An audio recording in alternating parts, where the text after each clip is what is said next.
नमस्कार, स्वागत है आप सभी का मेरे YouTube channel Smita Hindi classes में। आज हम पढ़ने वाले हैं हरिशंकर परसाई की व्यंग रचना सदाचार का तावीज। परसाई जी का एक संक्षिप्त जीवन परिचय जानते हैं।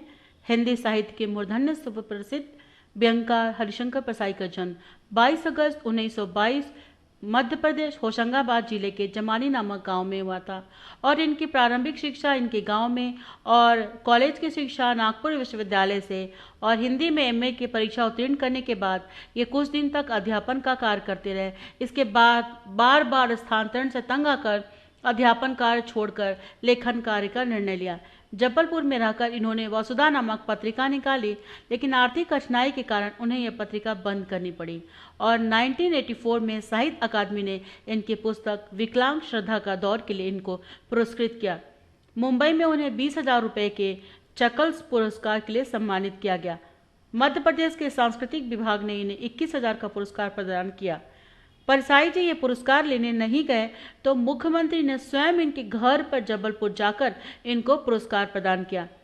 परसाई जी प्रगतिशील लेखक संघ के प्रधान रहे हैं। उनकी पुस्तक आखिर देखे पर्याप्त चर्चित रही है। हिंदी व्यंग लेखन को सम्मानित स्थान दिलाने में परसाई जी का महत्वपूर्ण योगदान है। सन 1995 ईस्वी में इनका देहांत हो गया और इनकी रचनाएं हिंदी व्यंग लेखकों में सर्वश्रेष्ठ स्थान दिलाता है इन्हें। इन्होंने सागरिका में नियमित रूप से तुलसीदास चंदन किसे स्तंभ के अंतर्गत व्यंग्यवान छोड़े थे। इनकी प्रमुख रचनाएं निम्नलिखित है। कहानियां हंसते हैं रोते हैं, जैसे उनके दिन फिरे, दो नाक वाले लोग, माटी कहे कुम्हार से, उपन्यास, रानी नागफनी की कहानी तथा तट की खोज, निबंध संग्रह, तब की बात और थी, भूत के पाँव पीछे, बेईमानी के परत, पगडंडियों का जमाना, सदाचार का ताबीज, शिकायत मुझे भी है, ठिठुरता हुआ गणतंत्र, विकलांग श्रद्धा का दौर और निठल्ले की डायरी। सदाचार का ताबीज कहानी का सारांश। प्रस्तुत पाठ हास्य एकांकीकार सदाचार का ताबीज लेखक हरिशंकर परसाई जी की व्यंग रचना है। इस एकांकी के माध्यम से यह बताया गया है कि कैसे ताबीज बांधकर आदमी को ईमानदार बनने की कोशिश की जा रही है। प्रस्तुत पाठ के लेखक का मानना है कि किसी को सदाचारी तभी बनाया जा सकता है जब भ्रष्टाचार के मौके खत्म हो तथा कर्मचारियों को आर्थिक सुरक्षा मिले। इस एकांकी में जो पात्र हैं वह इस प्रकार हैं: राजा, मंत्री, दरबारी 1, दरबारी 2, दरबारी 3, विशेषज्ञ 1, 2, 3, साधु, कुछ राज कर्मचारी और कुछ आमजन। सूत्रधार की भूमिका में है, वह मंच पर नहीं आता है परंतु उसकी आवाज सुनाई देती है। दृश्य 1 में के अंतर्गत राज दरबार सजा हुआ है। सिंहासन पर राजा बैठे हैं, उसकी बाई ओर मंत्री और एक दरबारी बैठा है। इसी तरह राजा के दाई ओर दो अन्य दरबारी बैठे हैं। तभी राजा बोलता है कि प्रजा बहुत हल्ला मचा रही है, सब जगह भ्रष्टाचार फैला हुआ है, तो हमें आज तक दिखाई नहीं दिया। अगर तुम लोगों को कहीं दिखा हो तो बताओ। राजा की बात सुनते ही सभी दरबारी आश्चर्यचकित हो जाते हैं और ना में अपनी असहमति प्रकट करते हैं। तत्पश्चात मंत्री बोलता है कि जब हुजूर को नहीं दिखा तो भला हमें कैसे दिख सकता है। राजा जवाब में बोलता है, तुम लोग सारे राज्य में ढूंढ कर देखो कि कहीं भ्रष्टाचार तो नहीं है। अगर कहीं मिल जाए तो हमारे देखने के लिए नमूना लेते आना, हम भी तो देखें आखिर ये भ्रष्टाचार दिखता कैसा है। पहला दरबारी कहता है, हुजूर हमें वो दिखाई नहीं देगा, सुना है बहुत बारीक होता है। दूसरा दरबारी कहता है, महाराज अपने राज्य में एक जाति रहती है जिसे विशेषज्ञ कहते हैं। इस जाति के पास कुछ ऐसे अंजन होता है कि आंखों में लगाने से बारीक चीज भी देख सकते हैं। दरबारी तीसरा कहता है, महाराज हमारा निवेदन है कि इन विशेषज्ञों को ही भ्रष्टाचार तलाशने का काम सौंपे। इसके पश्चात राजा मंत्री को विशेषज्ञ को बुलाने का हुक्म देता है। मंत्री और तीनों दरबारियों को राजा को सलाम करते हुए मन से प्रस्थान कर जाते हैं। राजा किसी चिंता में खोया रहता है। मंत्री 3 नए लोगों के साथ दरबार में हाजिर होते हैं। तीनों राजा को सलाम करके दरबारी वाले आसन पर बैठ जाते हैं। तभी तीनों विशेषज्ञों को संबोधित करते हुए राजा कहता है कि सुना है हमारे राज्य में भ्रष्टाचार है, पर वह कहाँ है यह पता नहीं चलता। तुम लोगों को उनका पता लगाओ, अगर मिल जाए तो पकड़कर हमारे पास ले आना, अगर बहुत हो तो नमूने के लिए थोड़ा सा ले आना। तत्पश्चात विशेषज्ञों ने उसी दिन से भ्रष्टाचार की छानबीन शुरू कर दी। 2 महीने के बाद पुनः वे दरबार में हाजिर हुए।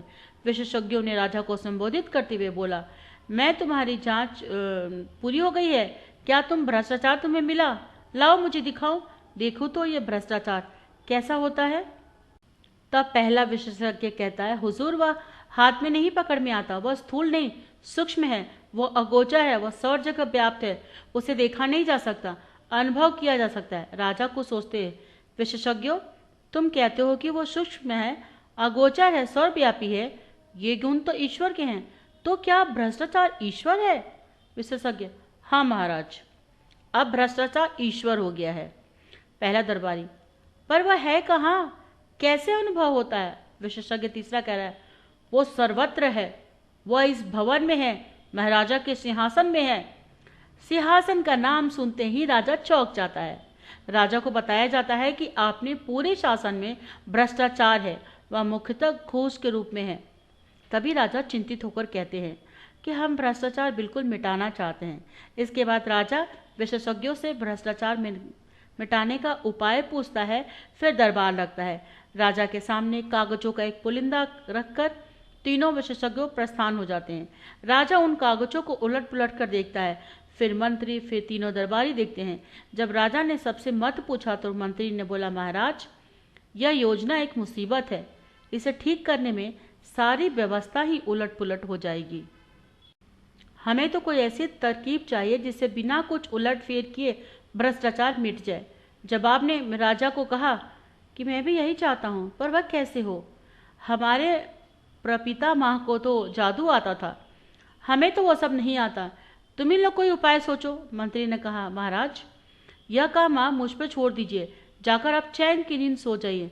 मंत्री, महाराजा एक कंदरा में तपस्या करते हुए इन महान साधक को हम ले आए हैं। इन्होंने सदाचार का ताबीज बनाया है, यह मंत्रों से सिद्ध करते हैं और उसको बांधने के बाद आदमी एकदम सदाचारी हो जाता है। साधु अपने झोले से एक ताबीज निकालकर राजा को देता है। राजा ताबीज को उलट पुलट कर देखता है और पूछता है कि बताओ इसमें सदाचारी कैसे हो जाता है? तभी साधु कहने लगता है कि महाराज भ्रष्टाचार और सदाचार मनुष्य की आत्मा में होता है, बाहर से नहीं होता है। मेरी यह सदाचार का ताबीज जिस आदमी की भुजा पर बांधना होगा सदाचारी हो जाएगा। मैंने कुत्ते पर प्रयोग किया है, वह ताबीज गले में बांध देने से कुत्ता भी रोटी नहीं चुराता। यही इस ताबीज का गुण है। महाराज इतने में राजा खुश हो जाता है और अपने राज्य में ताबीजों का एक कारखाना खोलने की बात करता है। तभी मंत्री बोल पड़ता है, महाराज हमें इस झंझट में न पड़कर साधु बाबा को ही ठेका को सप्लाई देना होगा। ये बात राजा को बड़ी जच जाती है और राजा के द्वारा साधु को 5 करोड़ रुपए देकर कारखाना खोलने का ठेका दे दिया जाता है। राज्य भर के अखबारों में खबर छप जाती है कि सदाचार की ताबीज की खोज ताबीज बनाने का कारखाना खोल रहा है। देखते ही देखते लाखों लोग ताबीज के लिए आ गए। सरकारी कर्मचारियों की भुजा पर एक एक ताबीज बांध दिया गया। राजा ताबीज की असर देखने के लिए एक कर्मचारी को 5 का नोट देकर अपना काम करने का लालच देते हैं, लेकिन कर्मचारी घूस के रकम को पाप बताकर उसे उल्टा डांट देता है। राजा बहुत खुश हो जाता है कि लोग ताबीज पहनकर तो ईमानदार हो गए हैं। महीने की आखिरी तारीख को राजा फिर उस कर्मचारी के पास जाता है और 5 का नोट दिखाते हुए कहता है, आज तो मेरा काम कर दीजिए। तभी कर्मचारी उस नोट को लेकर अपनी जेब में रख लेता है और कहता है कि चलो तुम भी क्या याद करोगे। राजा को गुस्सा आ जाता है और कहता है कि तुम आज सदाचार का ताबीज पहनकर नहीं आए हो। वह कर्मचारी ताबीज पहनने की बात स्वीकारता है। संक्षेप में हम कह सकते हैं कि अगर समाज में व्याप्त अनाचारों का उन्मूलन करना है तो सबसे पहले उन अनाचारों को ढूंढकर निकालना चाहिए। अगर सच में बदलाव चाहते हो तो चली आ रही व्यवस्था को बदलने का साहस दिखाना चाहिए, चाहे उसमें कितनी भी दिक्कत क्यों न हो। अंधविश्वासों के पीछे न भागकर अकलमंदी से काम लेना चाहिए और चापलूस कर्मचारियों की बातों में उच्च अधिकारियों को नहीं आना चाहिए। व्यंग सम्राट हरिशंकर प्रसाई जी ने सदाचार का ताबीज नामक रचना से यही व्यक्त करना चाहा है। एक वाक्य में उत्तर दे। राज्य में क्या शोर मचा हुआ था कि भ्रष्टाचार फैल गया है। राजा ने भ्रष्टाचार ढूंढने की जिम्मेदारी किसे सौंपी? विशेषज्ञों को। साधु कहाँ तपस्या कर रहे थे? एक कंदरा में। राजा के आगे किसे पेश किया गया? साधु को। सदाचार का ताबीज किसने बनाया? साधु ने। राजा ने राज्य में किस चीज को फैलने की बात दरबारियों से पूछी? भ्रष्टाचार फैलने की। राजा ने भ्रष्टाचार ढूंढने का काम किसे सौंपा? विशेषज्ञों को सौंपा। एक दिन दरबारियों ने राजा के सामने किसे पेश किया? राजा के सामने एक साधु को पेश किया। साधु ने राजा को कौन सी वस्तु लाकर दिखाई? सदाचार का ताबीज। साधु ने ताबीज का प्रयोग किस पर किया? कुत्ते पर। ताबीज का ठेका बनाने का काम किसे दिया गया था? साधु को। राजा वेश बदलकर पहली बार कार्यालय कब गए थे? महीने की 2 तारीख को। साधु को ताबीज बनाने की कितनी पेशगी दी गई थी? 5 करोड़। सदाचार का ताबीज किस प्रकार की रचना है? कुल 21 व्यंग कथाओं का संग्रह है। हम सब लोग भ्रष्टाचार को बढ़ावा कैसे देते हैं? रिश्वत लेकर और देकर। सप्रसंग व्याख्या करें। वह सर्वत्र है, वह इस भवन में है, वह महाराजा के सिंहासन में है। संदर्भ प्रस्तुत पंक्तियां हमारी हिंदी पाठ्यपुस्तक गद्य सागर के सदाचार का ताबीज व्यंग से ली गई है और इसके लेखक हरिशंकर प्रसाई जी हैं। प्रसंग एक दरबारी के पूछने पर विशेषज्ञों ने जवाब दिया। व्याख्या। इस पंक्ति में लेखक संवाद के माध्यम से यह बता रहे हैं कि भगवान हर जगह है, सिंहासन में है, अर्थात ईश्वर या आत्मा की उपस्थिति हर वस्तु हर जगह में है, चाहे वो सिंहासन हो या फिर सामान्य वस्तु। मतलब है कि ईश्वर आध्यात्मिक सत्ता जो समस्त ब्रह्मांड की शक्ति और स्रोत है, वो सिंहासन में भी समान रूप से विद्यमान है। यह इस विचार को दर्शाता है कि ईश्वर के लिए कोई स्थान ऊंचा या नीचा नहीं होता, उनकी उपस्थिति और शक्ति हर जगह समान होती है। मतलब यह कि भ्रष्टाचार सभी जगह है। विशेषता। लेखक ने भ्रष्टाचार पर व्यंग किया है। टिप्पणी लिखे। सदाचार का ताबीज। हिंदी साहित्य जगत के व्यंग सम्राट हरिशंकर प्रसाई काफी बारीकी से समाज को देखते और परखते हैं। उनकी व्यंग रचनाएं मात्र मनोरंजन के लिए नहीं, बल्कि समाज की कमजोरियों और विसंगतियों की ओर हमारा ध्यान आकृष्ट करने का उनका लक्ष्य है। यहाँ इस रचना में समाज में व्याप्त भ्रष्टाचार की ओर वे हमारा ध्यान आकृष्ट ही करना चाहते हैं, जहाँ घूस और ठेके के रूप में वह व्याप्त है। घूस दिए बिना किसी दफ्तर में कोई काम नहीं होता, नामुमकिन होता है। ठेकेदार और उनको ठेका दिलाने वाले अक्सर मालामाल हो जाते हैं। समाज की इसी बुराई को एक कहानी के रूप में, व्यंग्यात्मक रूप में सदाचार का ताबीज को प्रस्तुत किया है। सदाचार का ताबीज बांधने से लोगों में क्या परिवर्तन आया?